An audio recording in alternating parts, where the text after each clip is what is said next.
Assalamualaikum warahmatullahi wabarakatuh dan salam sejahtera. Nama saya Nur Farah Akilah binti Abdul Ghani dari unit BM2. Pada hari ini, saya akan membentangkan tentang peranan dan pemikiran dua tokoh dalam memartabatkan bahasa Melayu. Berikut merupakan dua tokoh yang telah saya pilih. Yang pertama, Profesor Emeritus Datuk Dr. Nik Safia Karim, dan yang kedua, Profesor Emeritus Datuk Dr. Asma Haji Omar. Sebelum kita pergi dengan lebih lanjut, mari sama-sama kita lihat dahulu biodata Nik Safia Karim.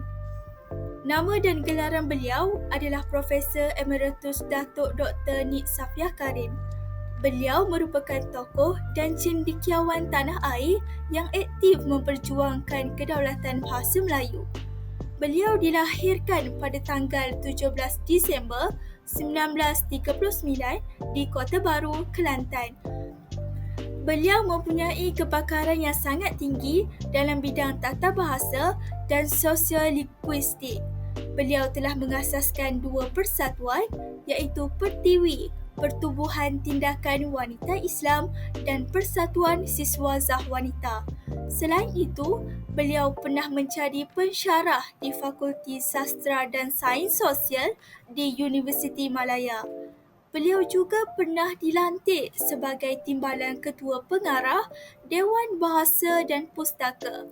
Beliau turut dianugerahi Anugerah Akademik Negara 2021 oleh Kementerian Pendidikan Malaysia KPM. Beliau juga merupakan salah seorang Persatuan Linguistik Malaysia dan pernah menjadi Presiden selama 18 tahun. Gelaran Profesor Emeritus diberikan kepada Nik Safia Karim pada tahun 2002.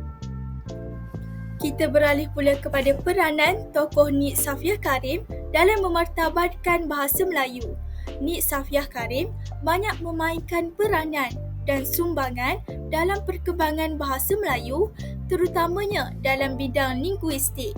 Beliau telah menjadi salah seorang pengasas Persatuan Linguistik Malaysia dan pernah menerajui sebagai Presiden selama 18 tahun. Nik Safia Karim telah mengasaskan dua persatuan iaitu Pertiwi, Pertubuhan Tindakan Wanita Islam dan juga Persatuan Siswazah Wanita Malaysia. Kepakaran beliau menjadikan beliau sebagai pakar rujuk bahasa yang sering dijemput. Beliau turut memberikan khidmat beliau kepada Kementerian Pelajaran Singapura dan Kementerian Pelajaran Brunei Darussalam. Beliau juga telah banyak menyumbang dalam bentuk penulisan dan pernyataan dalam persidangan sama ada mengenai isu wanita mahupun isu bahasa. Beliau juga telah menghasilkan belasan buah buku dan ratusan makalah tentang bahasa. Kita beralih pula kepada pemikiran Nik Safia Karim dalam memartabatkan bahasa Melayu. Dalam usaha untuk memartabatkan bahasa Melayu, Nik Safia Karim memberikan fokus kepada penyusunan tata bahasa yang terperinci dan sistematik. Beliau terlibat secara langsung dalam penghasilan buku tata bahasa dewan yang menjadi rujukan utama dalam pembelajaran dan penggunaan bahasa Melayu di Malaysia. Pemikiran beliau adalah untuk memastikan bahawa bahasa Melayu dapat digunakan secara tepat dan berkesan di semua peringkat. Nik Safia Karim berpendapat bahawa bahasa Melayu perlu memiliki tata bahasa yang seragam dan teratur untuk digunakan dalam konteks rasmi, pendidikan dan pentadbiran. Beliau menekankan bahawa penggunaan bahasa baku dapat memastikan keseragaman dalam komunikasi dan menghindari kekeliruan dalam penggunaan bahasa. Nik Safia Karim juga menekankan pentingnya mencipta dan menyesuaikan istilah baharu untuk bidang ilmu, teknologi dan sains agar bahasa Melayu tidak ketinggalan dalam perkembangan zaman. Pemikiran ini bertujuan untuk memastikan bahasa Melayu tetap relevan dan berdaya saing dalam dunia moden. Terdapat banyak karya yang telah dihasilkan oleh Nik Safiah Karim, antaranya termasuklah buku Panorama Bahasa Melayu Sepanjang Zaman, buku Tata Bahasa Dewan dan juga buku Bahasa Melayu Sedekad Lalu. Kita akan beralih pula kepada tokoh yang kedua, iaitu Asmah Haji Omar. Profesor Emeritus Datuk Dr. Asmah Haji Omar dilahirkan di Jitra, Kedah pada 5 Mac 1940. Beliau merupakan pakar Nahu Bahasa Melayu dan tokoh terkenal dalam bidang perancangan bahasa.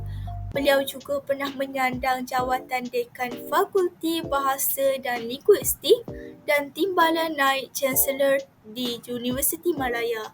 Pada tahun 2000, beliau telah dianugerahkan gelaran Doktor Persuaratan daripada Universiti Malaya kerana sumbangan beliau yang begitu besar dalam bidang kesarjanaan ilmu linguistik di Malaysia.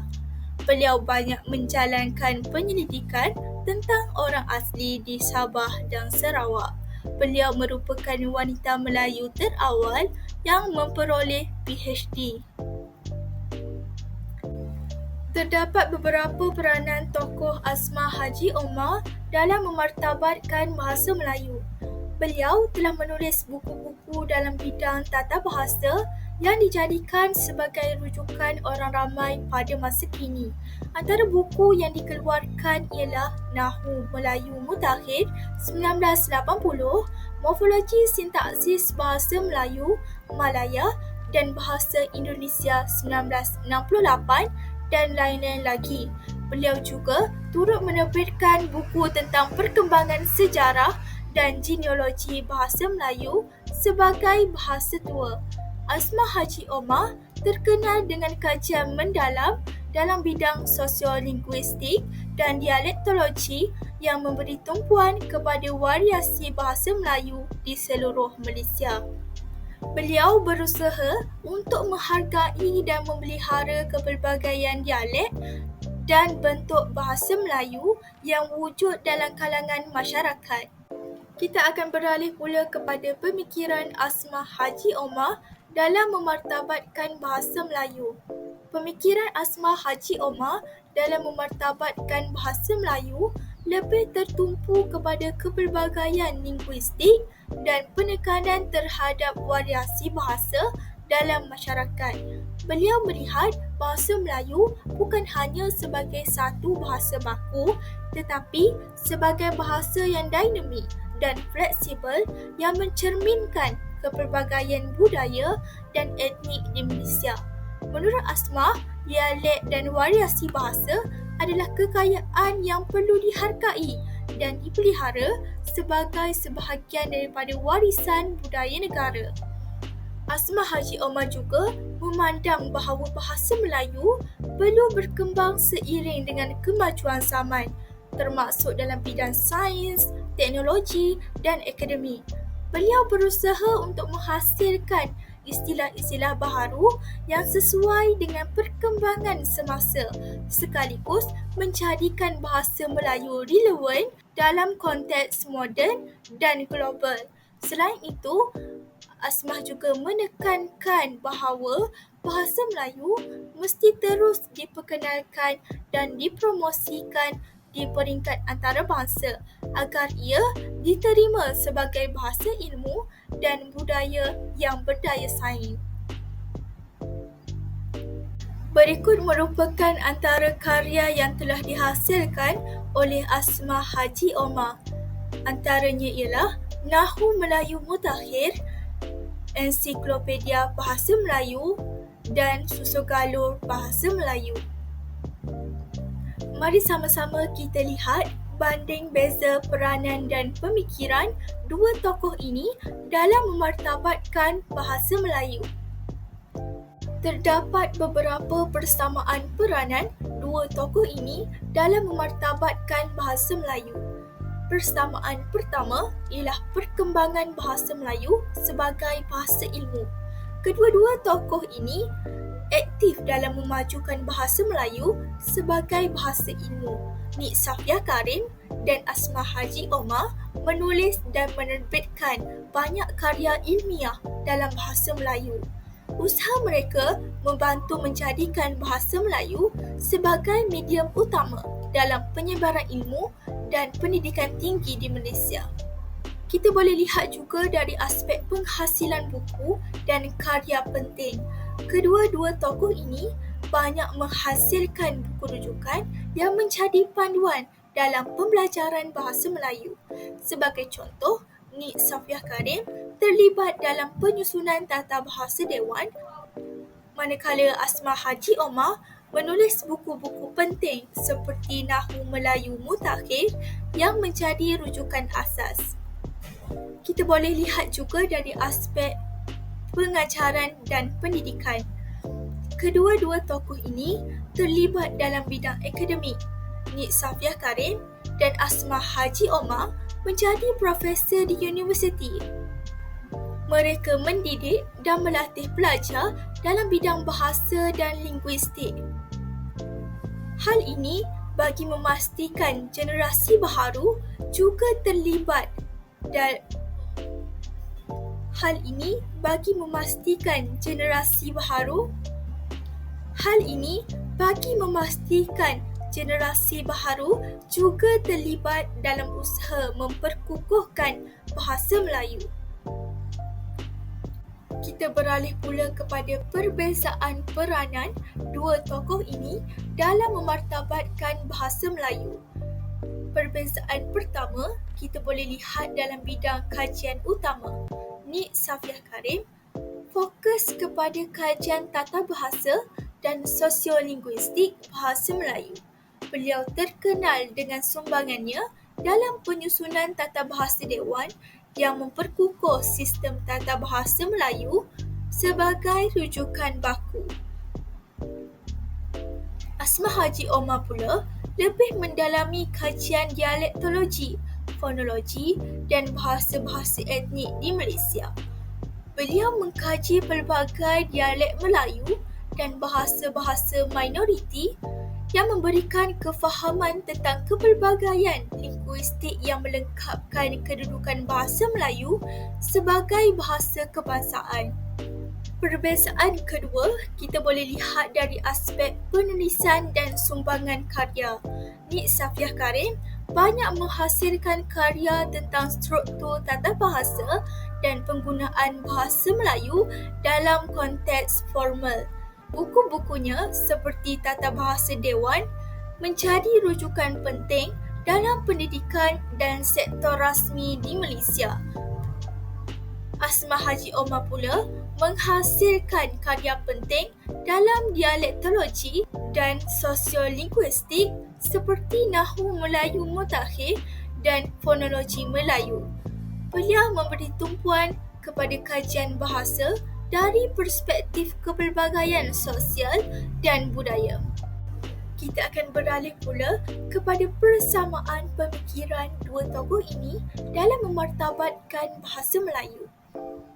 Persamaan pertama dapat dilihat dari aspek pentingnya bahasa Melayu sebagai bahasa kebangsaan dan identiti nasional. Kedua-dua tokoh ini memandang bahasa Melayu sebagai lambang identiti dan perpaduan kebangsaan. Mereka percaya bahawa bahasa Melayu memainkan peranan penting dalam menyatukan rakyat Malaysia yang terdiri daripada pelbagai kaum. Bahasa Melayu tidak hanya dilihat sebagai alat komunikasi tetapi juga sebagai simbol maruah dan jati diri bangsa. Persamaan kedua dapat dilihat dari aspek pentingnya pemeliharaan dan pembangunan istilah baharu.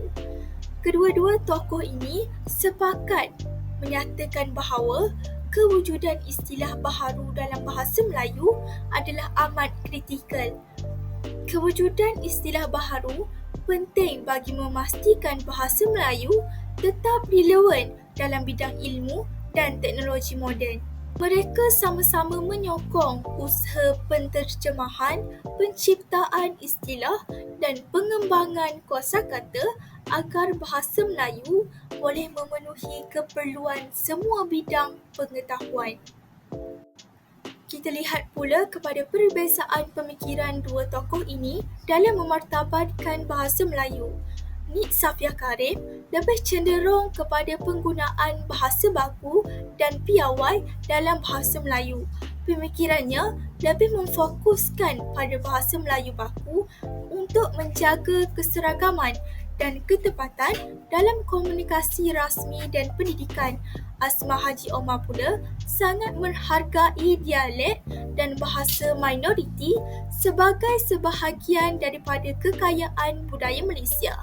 Beliau melihat kepelbagaian dialek dan bahasa tempatan sebagai aspek penting yang perlu diiktiraf dan dipelihara di samping memartabatkan bahasa Melayu sebagai bahasa kebangsaan.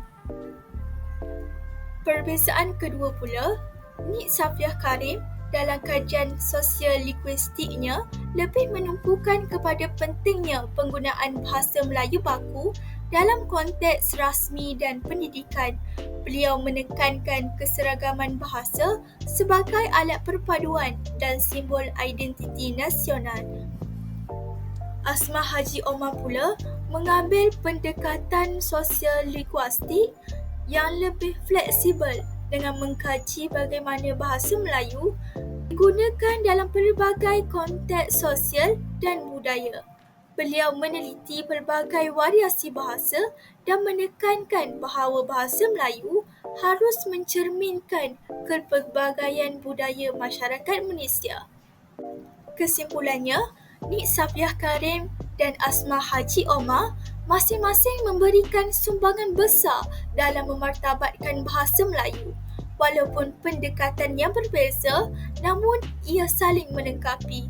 Nik Safiah Karim lebih menumpukan kepada penggunaan tata bahasa dan istilah baku yang bertujuan memastikan bahasa ini digunakan secara seragam dalam pendidikan, pentadbiran dan komunikasi rasmi serta memperkukuh perpaduan nasional.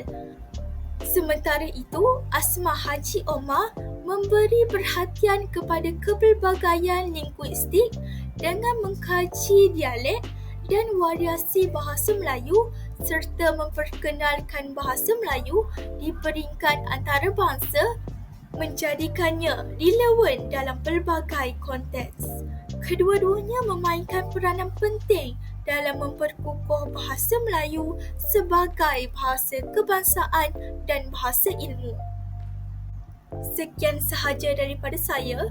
Diharapkan pembentangan pada hari ini mampu memberikan kesedaran kepada kita untuk memartabatkan bahasa Melayu. Wabillahi taufiq wal hidayah. Wassalamualaikum warahmatullahi wabarakatuh.